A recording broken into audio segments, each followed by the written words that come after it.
Slovačka je jedna od razvijenijih industrijskih zemalja Europe. Poseban naglasak stavljen je na autoindustriju. Kijina tvornica u Žilini jedan je od većih pokretača upravo te automobilske industrije. Tu smo došli, opremljeni smo, još ćemo dobiti i prsluke, one da kad hodamo kroz ove pogone koji izgledaju fenomenalno uredno, da budemo zaštićeni i da se znamo ponašati ovdje, a ne da sad baš trčimo kroz te tvornice, jer dugo nismo kroz tvornice hodali.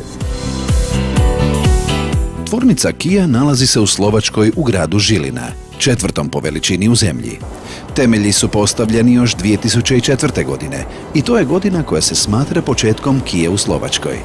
Uz proslavu 10-godišnjice proslavljen je i 2 milijunti proizveden automobil u travnju 2015. Kompletno opremljeni, sigurnosnim elementima, spremni smo za pokret i idemo u obilazak Kijine tvornice. Tvornica se prostire na 166 hektara površine, od čega više od 56 hektara zauzimaju zgrade. Ovdje se proizvode 3 modela u 5 verzija: Kia Venga, Kia Sportage i Kia Ceed u 3 karoserijske izvedbe: kompakt, karavan i kupe.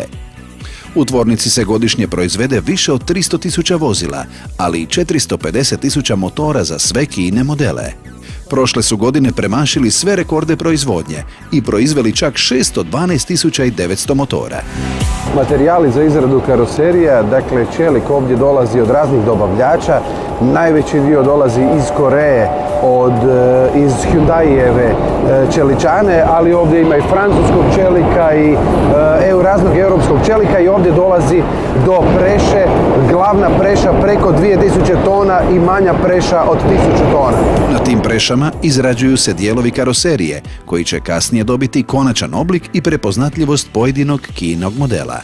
Nakon što prođu preše, dijelovi karoserije automobila ovdje su poslagani i spremni su za kontrolu gdje inženjeri provjeravaju svaki detalj. Većina ovih postupaka, dakle preše i svega ostaloga i dobar dio kontrole radi se putem robota, dakle roboti kontroliraju i nema prostora ljudskoj pogrešci. Roboti su danas preuzeli većinu teških poslova u autoindustriji i njima ništa ne može promaknuti, pa niti najsitnija greška. I onda dođete, vidite ovako, ovo je poklopac motora, ne znam sad kojeg automobila, jer izgleda odlično, već i ovako u pripremnoj fazi. Ovako tretiran čelik mnogi će laici zamijeniti za aluminij, što samo govori o njegovoj kvaliteti i visokom stupnju obrade.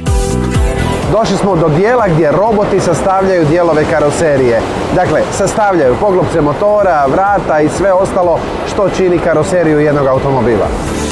Svaki var na karoseriji robotski je odrađen i kontroliran i nema tu mjesta za ljudsku pogrešku. Ovo je središnja linija gdje se sastavljaju karoserije za čak 5 različitih modela automobila. Dnevna proizvodnja je čak 1400 automobila. U isto vrijeme ovdje se sastavljaju Sportage, Venga i 3 modela Ceeda. Kapacitet tvornice je 1400 automobila dnevno, radi se u 3 smjene, a prošle godine je proizvedeno oko 340.000 automobila, što je fenomenalno. Kia u svojoj tvornici u Žilini proizvodi u 3 smjene. Ovo je mjesto gdje se graviraju brojevi šasije. Važno. Ovdje svaki automobil dobiva svoju identifikaciju. Ovo je jedan od zanimljivijih dijela ovog robotskog postupka sastavljanja karoserije. Tu baš vidite ko transformeri su navalili i sastavljaju sa svih strana. Čak 370 robota sastavljaju vozila i dodaju dijelove sa svih strana. Svake se minute proizvede jedan automobil u tvornici u Žilini. Karoserije nakon što su prošle kroz odjel bojanja, dakle nanošenja boje gdje se ne ide zbog elemenata čistoće i da slučajno ne bi neke sitnice, najsitniji dijelovi ne bi ušli u taj cijeli sustav hermetički zatvoren, došli smo do finalne montaže. Ovdje automobili dolaze i konačno se sastavljaju, odavde izlaze gotovi. Visoko obrazovani inženjeri kontroliraju postupak montaže kako bi pogreške bile svedene na minimum.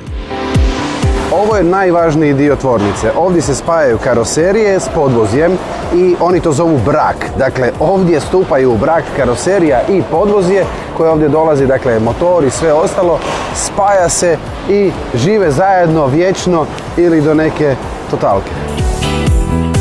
Na ovom mjestu automobil konačno postaje jedna cjelina. Ovo je zona za odmor zaposlenika, da kada se umore ovdje mogu sjesti i odmoriti se malo. Tu su i mikrovalne i čisto malo da se osvježite. Pauza za ručak iznosi 20 minuta. Pušenje je dozvoljeno samo na strogo određenim mjestima. I svi radnici su itekako zadovoljni svojim poslom, a i primanjima. Naime, Slovačka ima 50% veći BDP od Hrvatske, a najviše prihoda donosi autoindustrija. Kolika je važnost Kia u Slovačkoj? Kia Motor Slovakia jedan je od najvećih proizvođača i izvoznika u Slovačkoj, te također porezni obveznik u zemlji. Definitivno Kia spada u top 3 proizvođača i izvoznika. Between top 3 producers and exporters. You are number one in producing cars. Proizvođač ste broj 1 po broju stanovnika u svijetu. Veća ste zemlja od Hrvatske. Pokazujete li na neki način kako proizvoditi automobile i drugim zemljama? Are you showing the other countries how to make the car industry born again? From my point of view, is a mixture of fortune also. Zanimljivo, Slovačka je relativno mala zemlja. Kada je donešena odluka o novim stranim investicijama u Slovačkoj, mnogo je faktora bilo važno za otvaranje novih tvornica. To je kombinacija sreće, velikih investicija Volkswagena koje su privukle ostale proizvođače da otvore tvornice u Slovačkoj. Peugeot, odnosno PSA i Kia došli su i povukli sa sobom i veliku mrežu dobavljača koji su otvorili svoje pogone. Vaši radnici su dobro obrazovani. Postoji li neki poseban program za njih? Kako to rješavate? Is that a special education for them here in Slovakia or how do you manage that?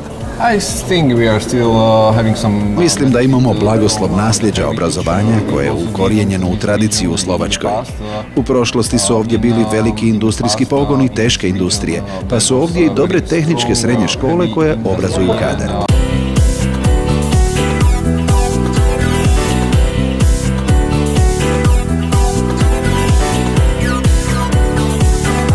Ovo je kraj proizvodne linije.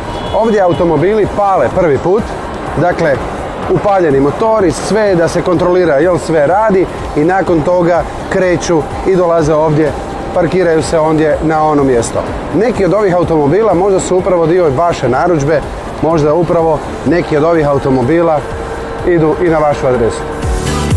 Gotovom automobilu provjerava se rad motora i vozi ga se na testiranje kako bi se otklonili možebitni nedostaci i greške, te opravdala visoka kvaliteta Kia vozila koja donosi i 7-godišnje tvorničko jamstvo, jedinstveno u autoindustriji. Evo ga, to je ponos korejske autoindustrije proizveden ovdje u Slovačkoj u Žilini. Više od 2 milijuna proizvedenih Kia još u 2015. godini brzo će doseći i 3 milijuna. Kia je još 2004. godine počela gradnju ove tvornice uz investiciju od 2 milijarde eura. Tvornica svake godine proizvede automobila u vrijednosti 6 milijardi eura. I Slovačka od svega toga uzme porez, doprinose i svi žive dobro. Bravo! Slovačka, zemlja gdje se autoindustrija piše s velikim A i velikim I. Zemlja koja nije komplicirala i nije radila prepreke investitorima, pa su tako došli brojni, a među njima i Kia. Već više od 10 godina ovdje proizvode svoje automobile. Slovačka je danas zemlja sa najviše proizvedenih automobila po glavi stanovnika, a to namjerava još i pojačati. Već iduće godine dolazi još jedan proizvođač automobila u Slovačku izgraditi svoju tvornicu i pojačati to još i više. Bravo, tako se radi. Gdje smo tu mi? Mi imamo more.